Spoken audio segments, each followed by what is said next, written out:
Capítulo 3. El cumplimiento del tiempo.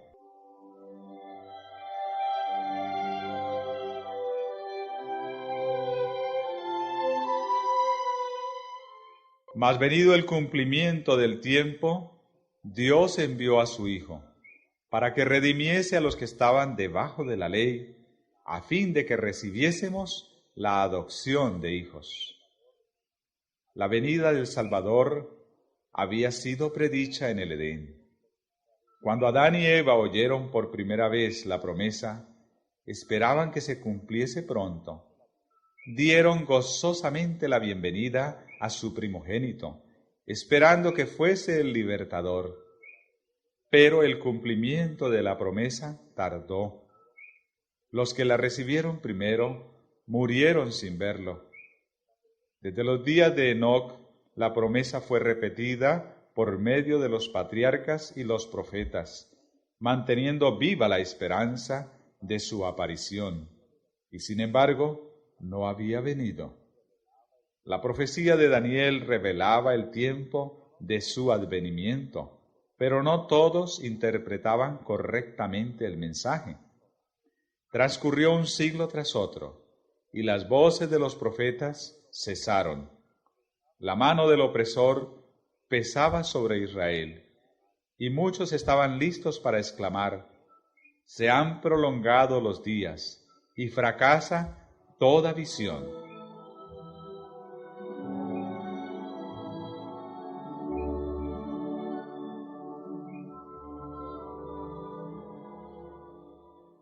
Pero como las estrellas en la vasta órbita de su derrotero señalado, los propósitos de Dios no conocen premura ni demora. Por los símbolos de las densas tinieblas y el horno humeante, Dios había anunciado a Abraham la servidumbre de Israel en Egipto, y había declarado que el tiempo de su estadía allí abarcaría 400 años. Después de esto, dijo Dios, saldrán con grande riqueza. Y contra esta palabra se empeñó en vano todo el poder del orgulloso imperio de los faraones.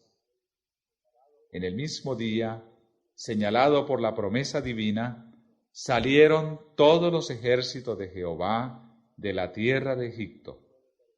Así también fue determinada en el concilio celestial la hora en que Cristo había de venir.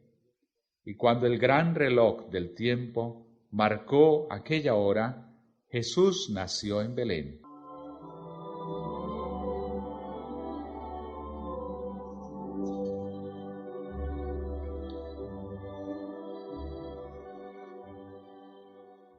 Mas venido el cumplimiento del tiempo, Dios envió a su Hijo.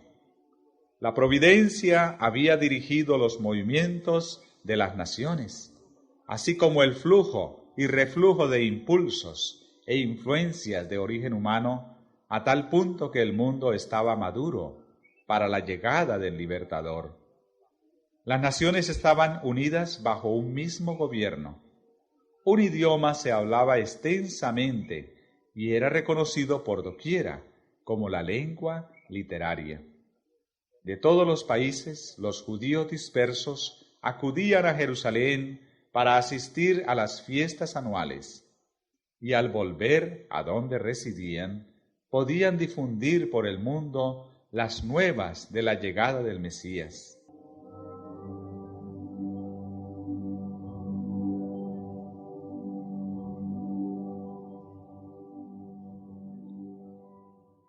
En aquel entonces, los sistemas paganos estaban perdiendo su poder sobre la gente.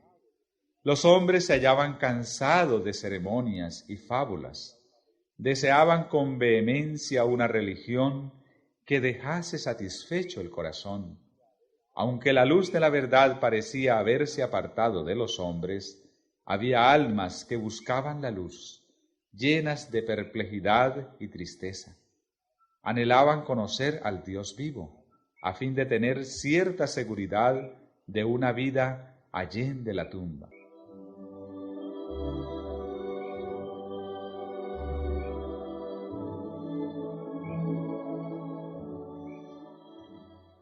Al apartarse los judíos de Dios, la fe se había empañado y la esperanza casi había dejado de iluminar lo futuro. Las palabras de los profetas no eran comprendidas. Para las muchedumbres, la muerte era un horrendo misterio. Más allá, todo era incertidumbre y lobreguez. No era sólo el lamento de las madres de Belén, sino el clamor del inmenso corazón de la humanidad, el que llegó hasta el profeta a través de los siglos. La voz oída en Ramá, grande lamentación, lloro y gemido. Raquel, que llora a sus hijos, y no quiso ser consolada, porque perecieron. Los hombres moraban sin consuelo, en región y sombra de muerte. Con ansia en los ojos, esperaban la llegada del Libertador, cuando se disiparían las tinieblas y se aclararía el misterio de lo futuro.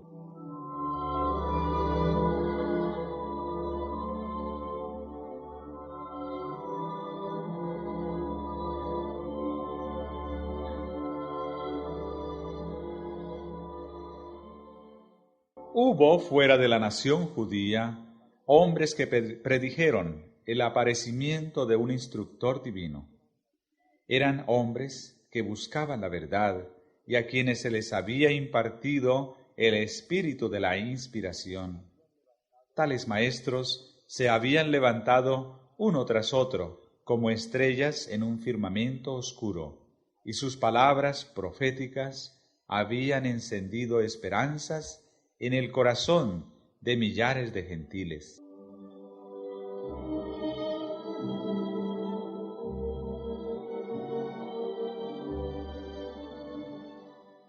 Desde hacía varios siglos, las Escrituras estaban traducidas al griego, idioma extensamente difundido por todo el Imperio Romano.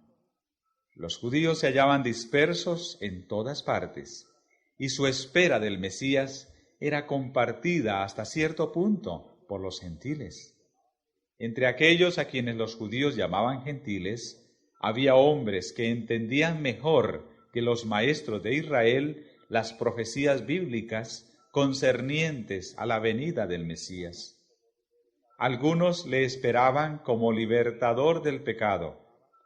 Los filósofos se esforzaban por estudiar el misterio de la economía hebraica, pero el fanatismo de los judíos estorbaba la difusión de la luz.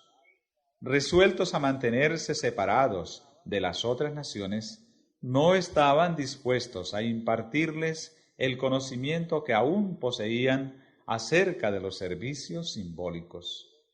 Debía venir el verdadero intérprete, aquel que fuera prefigurado por todos los símbolos, debía explicar su significado.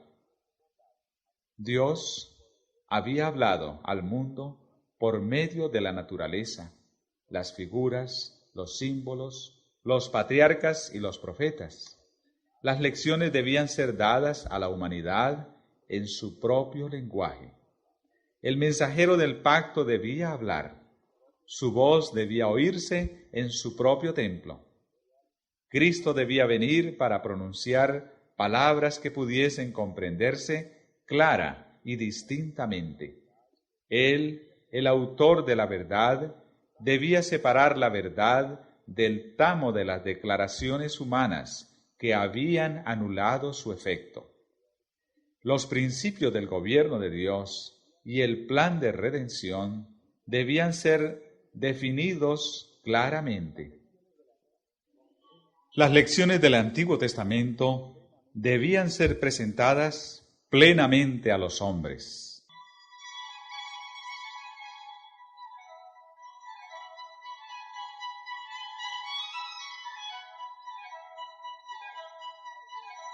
Quedaban, sin embargo, entre los judíos almas firmes, descendientes de aquel santo linaje por cuyo medio se había conservado el conocimiento de Dios. Confiaban aún en la esperanza de la promesa hecha a los padres. Fortalecían su fe espaciándose en la seguridad dada por Moisés. El Señor vuestro Dios os levantará profeta de vuestros hermanos, como yo. A él oiréis en todas las cosas que os hablare.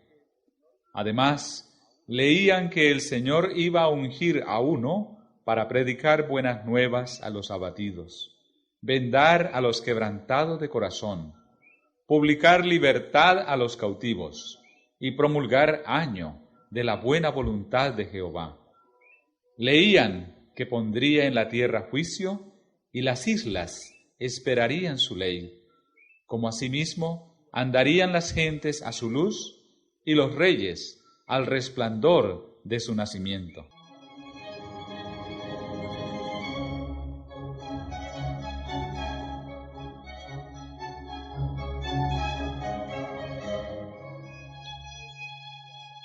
Las palabras que Jacob pronunciara en su lecho de muerte los llenaban de esperanza.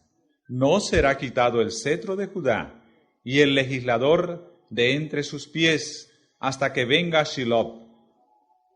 El desfallecimiento o el desfalleciente poder de Israel atestiguaba que se acercaba la llegada del Mesías. La profecía de Daniel describía la gloria de su reinado sobre un imperio que sucedería a todos los reinos terrenales. Y decía el profeta, permanecerá para siempre. Aunque pocos comprendían la naturaleza de la misión de Cristo, era muy difundida la espera de un príncipe poderoso que establecería su reino en Israel y se presentaría a las naciones como libertador.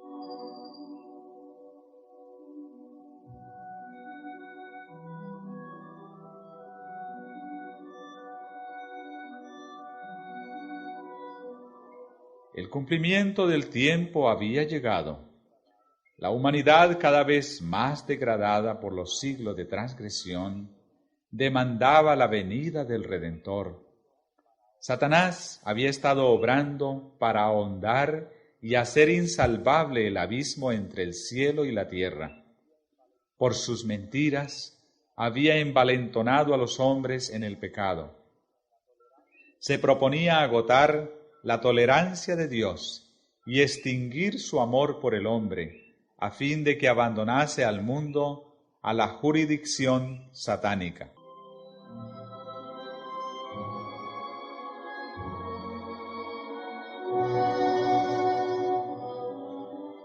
Satanás estaba tratando de privar a los hombres del conocimiento de Dios, de desviar su atención del templo de Dios y establecer su propio reino. Su contienda por la supremacía había parecido tener casi completo éxito. Es cierto que en toda generación Dios había tenido sus agentes. Aún entre los paganos había hombres por medio de quienes Cristo estaba obrando para elevar el pueblo de su pecado y degradación. Pero eran despreciados y odiados. A muchos se les había dado muerte. La oscura sombra que Satanás había echado sobre el mundo se volvía cada vez más densa.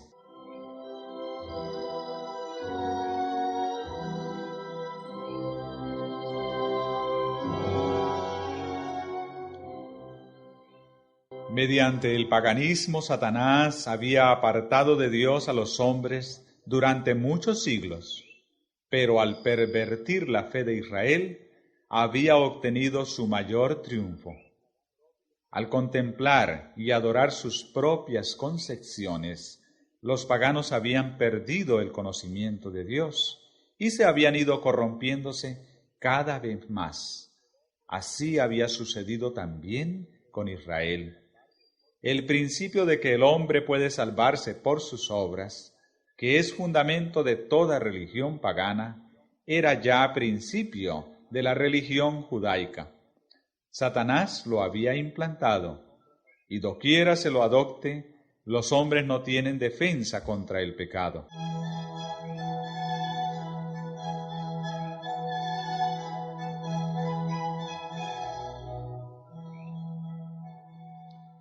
El mensaje de la salvación es comunicado a los hombres por medio de agentes humanos, pero los judíos habían tratado de monopolizar la verdad que es vida eterna. Habían atesorado el maná viviente que se había trocado en corrupción.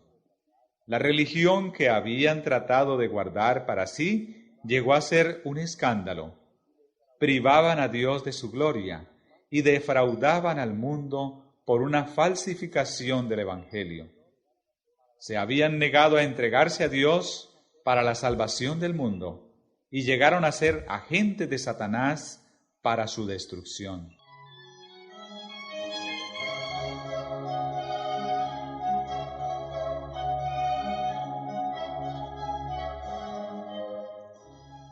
El pueblo a quien Dios había llamado para ser columna y base de la verdad, había llegado a ser representante de Satanás. Hacía la obra que éste deseaba que hiciese y seguía una conducta que representaba falsamente el carácter de Dios y le hacía considerar por el mundo como un tirano. Los mismos sacerdotes que servían en el templo habían perdido de vista el significado del servicio que cumplían. Habían dejado de mirar más allá del símbolo a lo que significaba. Al presentar las ofrendas de los sacrificios, eran como actores de una pieza de teatro. Los ritos que Dios mismo había ordenado eran trocados en medios de cegar la mente y endurecer el corazón. Dios no podía hacer ya más nada para el hombre por medio de ellos. Todo el sistema debía ser desechado.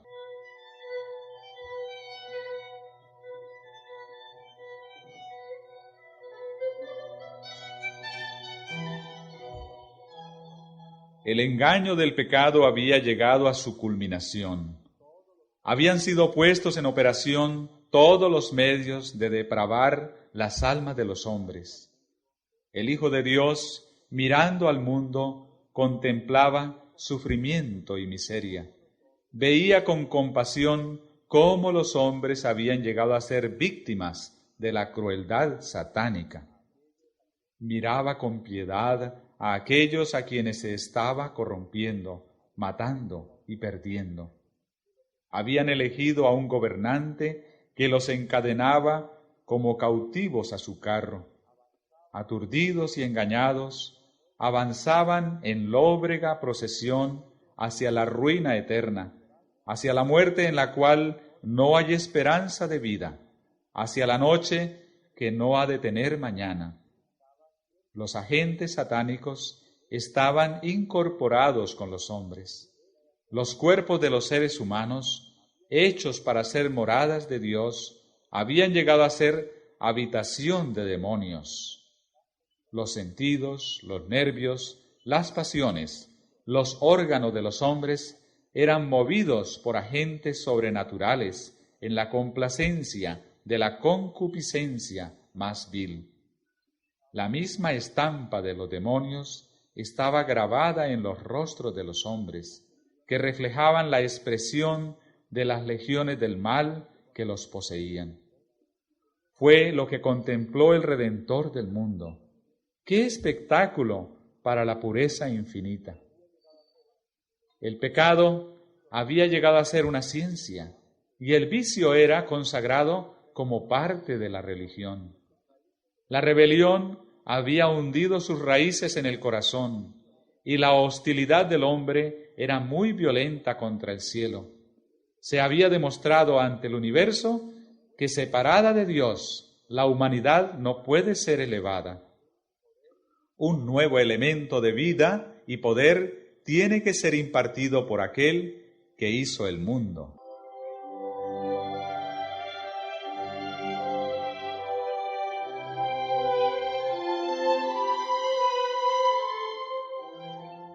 Con intenso interés, los mundos que no habían caído habían mirado para ver a Jehová levantarse y barrer a los habitantes de la tierra.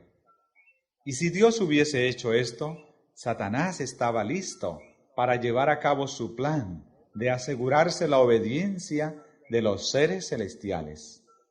Él había declarado que los principios del gobierno divino hacen imposible el perdón. Si el mundo hubiera sido destruido, habría sostenido que sus acusaciones eran ciertas. Estaba listo para echar la culpa sobre Dios y extender su rebelión a los mundos superiores. Pero en vez de destruir al mundo, Dios envió a su Hijo para salvarlo. Aunque en todo rincón de la provincia enajenada se notaba corrupción y desafío, se proveyó un modo de rescatarla. En el mismo momento de la crisis, cuando Satanás parecía estar a punto de triunfar, el Hijo de Dios vino como embajador de la gracia divina. En toda época y en todo momento, el amor de Dios se había manifestado en favor de la especie caída. A pesar de la perversidad de los hombres, hubo siempre indicios de misericordia. Y llegada la plenitud del tiempo, la divinidad se glorificó, derramando sobre el mundo tal efusión de gracia sanadora que no se interrumpiría hasta que se cumpliese el plan de salvación.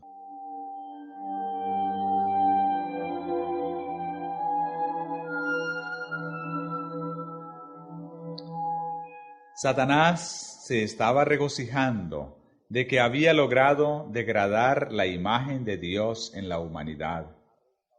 Entonces vino Jesús a restaurar en el hombre la imagen de su Hacedor. Nadie, excepto Cristo, puede amoldar de nuevo el carácter que ha sido arruinado por el pecado. Él vino para expulsar a los demonios que habían dominado la voluntad. Vino para levantarnos del polvo, para rehacer, según el modelo divino, el carácter que había sido mancillado, para hermosearlo con su propia gloria.